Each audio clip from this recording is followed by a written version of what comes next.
শ্রীমদ্ ভগবদ্গীতা অনুবাদ স্বামী রাম সুখদাস 18তম অধ্যায়ের 63তম শ্লোক। ইতি তে येन मच्छातं गुह्याद गुह्यतरङ्गमया বিমৃশ্যই তদশেষেণ যথেচ্ছসি তথা কুরু। গুহ্য হতে গুহ্যতর শরণাগতির রূপ তত্ত্বজ্ঞান আমি তোমার কাছে ব্যাখ্যা করলাম।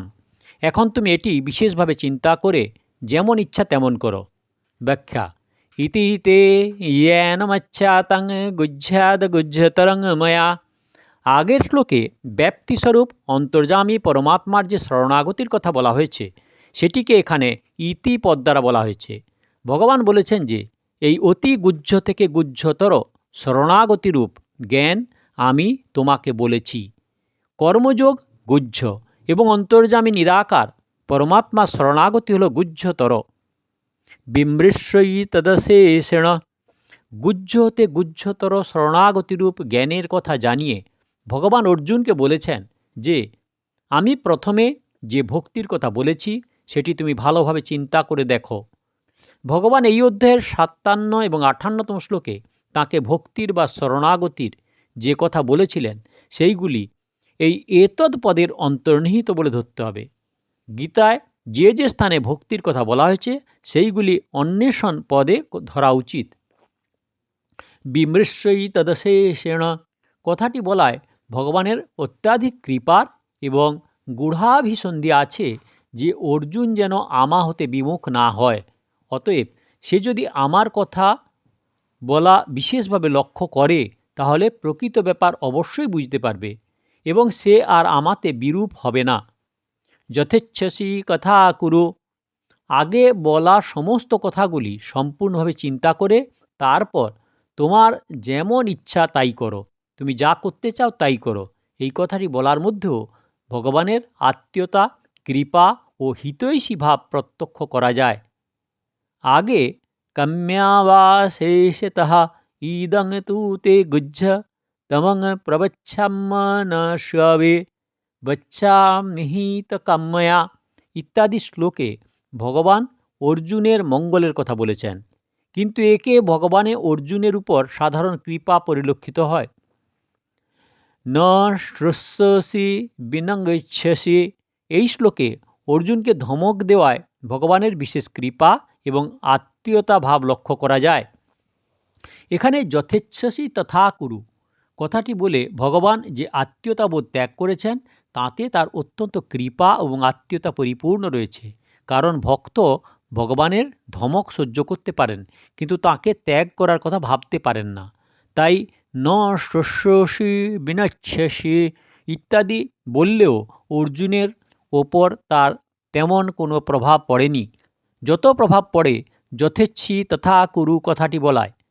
এক কথা অর্জুন শুনে ভয় পেয়ে গেলেন যে ভগবান তাহলে আমাকে ত্যাগ করছেন, কেননা আমি অত্যন্ত ভুল করেছি। ভগবান আমাকে প্রিয়ভাবে কত বুঝিয়েছেন, আপন বোধে ধমক দিয়েছেন, আর অন্তর্যামী শরণাগতির কথা বলাতেও আমি কোনো উত্তর দিইনি। তাই তিনি রাগ করে যা ইচ্ছে তাই করো বলেছেন। এখন আমি আর কিছু বলার যোগ্য নেই। এই ভেবে অর্জুন অত্যন্ত দুঃখিত হলেন। তাই দেখে অর্জুনের জিজ্ঞাসা ছাড়াই ভগবান সর্বগুহ্যতম কথা বলতে আরম্ভ করলেন। পরবর্তী শ্লোকে তার বর্ণনা করা হয়েছে। আগের শ্লোকে ভগবান বিমৃশ্যই তদশেষেণ পদে অর্জুনকে বলেছেন যে আমার সম্পূর্ণ উপদেশটির সার বুঝে নেবে, কিন্তু ভগবানের সম্পূর্ণ উপদেশের সার বোঝা অর্জুনের পক্ষে সম্ভব ছিল না। কারণ নিজ উপদেশের সার বোঝা বক্তার পক্ষে যত সহজ শ্রোতার তত নয়। দ্বিতীয়ত, যেমন ইচ্ছা তেমন করো ভগবানের মুখে এইভাবে ত্যাগ করার কথা শুনে অর্জুন খুব হতচকিত হলেন। তাই পরবর্তী দুটি শ্লোকে ভগবান তার প্রিয় সখা অর্জুনকে আশ্বস্ত করেছেন। শ্লোক নাম্বার 64। সর্বগুহ্যতমং ভূয়ঃ শৃণু মে পরমং বচঃ ইষ্টোহসি মে দৃঢ়মিতি ততো বক্ষ্যামি তে হিতম। এবার তুমি সর্বাপেক্ষা গুহ্যতম বাক্য আমার নিকট থেকে আবার শোনো। তুমি আমার অত্যন্ত প্রিয়, তাই এই কল্যাণের কথা আমি তোমাকে বলছি। ব্যাখ্যা। সর্বগুহ্যতমং ভূয়ং শৃণু মে পরমং বচঃ। আগের 63তম শ্লোকে ভগবান গুহ্য কর্মযোগের এবং গুহ্যতর অন্তর্যামী নিরাকারের শরণাগতির কথা বলেছেন এবং ইদং তু তে গুহ্যতমং ও ইতি গুহ্যতমং শাস্ত্রম, এই পদগুলিতে গুহ্যতম বা নিজের প্রভাবের কথা বলেছেন। কিন্তু গীতায় এর আগে আর কোথাও সর্বগুহ্যতম কথাটি বলেননি। এখন অর্জুনের ব্যাকুলতা থেকে ভগবান বলেছেন যে আমি সর্বগুহ্যতম অর্থাৎ সর্বাপেক্ষা গোপনীয় কথাটি তোমাকে আবার বলছি, তুমি আমার পরম সর্বশ্রেষ্ঠ বাক্য শোনো। এই শ্লোকে সর্বগুহ্যতমম পদে ভগবান বলেছেন যে একথা সকলের সামনে প্রকাশিত করার নয়, এবং 67তম শ্লোকে ইদং তে না তপস্কায় না ভক্তায় কদাচন পদে ভগবান বলেছেন যে এই কথা অসহিষ্ণু এবং অভক্ত ব্যক্তিদের কখনো বলবে না। এইভাবে দুই প্রকারে নিষেধ করে মাঝখানে 66তম শ্লোকে সর্বধর্মাণ পরিত্যজ্য মাম একং শরণং ব্রজ, এই সর্বগুহ্যতম কথাটি বলেছেন। দুভাবে নিষেধ করার অর্থ হলো এই যে এটি সমগ্র গীতার মধ্যে অত্যন্ত রহস্যময় বিশেষ উপদেশ। দ্বিতীয় অধ্যায়ের 7ম শ্লোকে ধর্ম সম্মূঢ়চেতাহ কথাটি বলে অর্জুন নিজেকে ধর্মনিরপেক্ষ রূপে অযোগ্য মনে করে ভগবানকে জিজ্ঞাসা করেছেন এবং তাঁর শিষ্য হয়ে তাকে শিক্ষা প্রদানের জন্য অনুরোধ করেছেন। তাই ভগবান এখানে বলেছেন যে তুমি নিজের উপর ধর্ম নিরূপণ করার ভার নিও না, তা আমাকে অর্পণ করো এবং অনন্যভাবে আমার শরণ নাও। তোমার মনে যে পাপের ভয় রয়েছে সেসব থেকে আমি তোমাকে মুক্ত করে দেব। তুমি সমস্ত চিন্তা পরিত্যাগ করো। এই হলো ভগবানের সর্বগুহ্যতম পরম বচন। ভূয়ঃ শৃণু অর্থ হলো যে আমি একথা আগেও অন্যভাবে বলেছি, কিন্তু তুমি লক্ষ্য করনি, সুতরাং আমি আবার সেই কথা বলছি, তুমি এবার বিশেষভাবে লক্ষ্য করো। এই সর্বগুহ্যতম কথাটি ভগবান প্রথমে মৎপরঃ মচ্চিত্ত সততং ভব এবং মচ্চিত্ত সর্বদুর্গাণি মত প্রসাদাত্তরিষ্যসি পদ দুটিতেও বলেছিলেন, কিন্তু অর্জুন সেই কথাগুলি লক্ষ্য করেননি। তাই পুনরায় সেই কথাই অর্জুনের লক্ষ্য ফেরাবার জন্য এবং তার গুরুত্ব বোঝাবার জন্য ভগবান এখানে সর্বগুহ্যতম পদটি ব্যবহার করেছেন। ইষ্টহোষি মে দৃঢ়মিতি, তার আগে ভগবান বলেছিলেন যেমন খুশি তেমন করো। যিনি অনুগামী, নির্দেশ পালনকারী, শরণাগত, তাকে এমন কথা বলার মতো আর কি শাস্তি হতে পারে?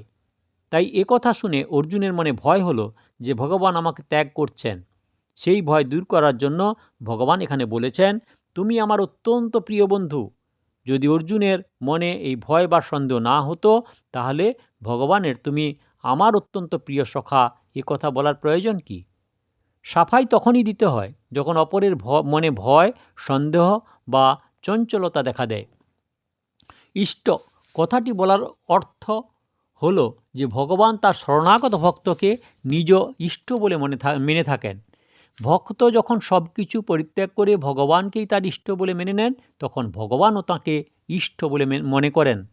কারণ ভক্তির ব্যাপারে ভগবানের নিয়ম হলো যে যথা মাং প্রাপদ্যন্তে তাংস্তথৈব ভজাম্যহম, অর্থাৎ যে ভক্ত যেমনভাবে আমার শরণ গ্রহণ করেন আমি সেইভাবে তাকে আশ্রয় দিয়ে থাকি। ভগবানের কাছে ভক্তের থেকে শ্রেষ্ঠ আর কেউ নেই। ভগবতে ভগবান উদ্ধবকে বলেছেন তোমার মতো প্রেমিক ভক্ত আমার যত প্রিয়, শ্রী ব্রহ্মা, শ্রী শঙ্কর, শ্রী বলরাম, এমনকি আমার শরীরে অবস্থিত শ্রীমতী লক্ষ্মী এবং আমার আত্মাও তত প্রিয় নয়। দৃঢ়ম কথাটির অর্থ হলো যে তুমি যখন একবার বলেছ যে আমি আপনার শরণাগত, তখন আর তোমার একেবারেই ভয় করা উচিত নয়। কারণ যে আমার শরণাগত হয়ে একবার সত্য করে বলে যে আমি তাকে সব কিছু থেকে নির্ভয় ও সুরক্ষিত করে থাকি, এই আমার ব্রত। তত বচ্ছামি তে হিতম, তুমি আমার অত্যন্ত প্রিয় সখা, তাই তোমাকে আমার হৃদয়ের অত্যন্ত গোপনীয় এবং শ্রেষ্ঠ কথা বলবো। দ্বিতীয়ত, আমি যে শরণাগতির কথা বলবো তার অর্থ এই নয় যে আমার শরণাগত হলে আমার কিছু লাভ হবে, বরং এতে তোমারই কল্যাণ হবে। এর দ্বারা প্রমাণিত হয় যে প্রাণী মাত্রেরই অন্য কারো সাহায্য না নিয়ে শুধু ভগবানের আশ্রিত থাকতে হয়। এবং এতেই প্রাণীর নিশ্চিত কল্যাণ। ভগবানের শরণাগত হওয়া ছাড়া জীবের অন্য কোনো বিন্দুমাত্র কল্যাণ হয় না, কারণ জীব সাক্ষাৎ পরমাত্মার অংশ। তাই সে পরমাত্মা ভিন্ন অন্য কারো সাহায্য নিলে তা টেকে না। জগতের কোনো বস্তু, ব্যক্তি, ঘটনা, পরিস্থিতি যখন স্থির থাকে না, তখন অন্য কারো সাহায্য কিভাবে স্থির থাকবে? তাদের সাহায্য থাকে না, শুধু চিন্তা, শোক, দুঃখ থেকে যায়। যেমন অগ্নিতে অঙ্গার দূর হলে তা কালো কয়লা থেকে যায়। কয়লা হয় নহি উজলা সৌমম সাবুন লাগায়া, অর্থাৎ কয়লা যতই সাবান দিয়ে পরিষ্কার করা হোক তা কালোই থাকবে, কিন্তু সেটি যখন পুনরায় অগ্নিতে দেওয়া হয় তখন তা অঙ্গার বা অগ্নি হয়ে চমক দেয়। তেমনি জীব ভগবানে বিমুখ হলে বারংবার জন্মায় ও মৃত্যু মুখে পতিত হয়, দুঃখ পায়। কিন্তু যখন ভগবানের সম্মুখীন হয়, অর্থাৎ অনন্যভাবে তার শরণাগত হয়, তখন সে ভগবৎ স্বরূপ হয়ে ওঠে এবং চমক দেয় ও সংসার মাত্রের পক্ষেই কল্যাণকারী হয়ে ওঠে। এ হলো 18 নম্বর অধ্যায়ের শ্লোক নাম্বার 63-64। দয়া করে সাবস্ক্রাইব করবেন, লাইক করবেন, শেয়ার করবেন আর কমেন্ট করবেন। আর সাধকগণ সাধক সঞ্জীবনী শ্রীমদ্ ভগবদ্গীতার শুরু থেকে শুনতে হলে কাকন বাসুতে ক্লিক করে ভিডিও দেখুন, আর আগের ভিডিওর জন্য দয়া করে অপেক্ষা করুন।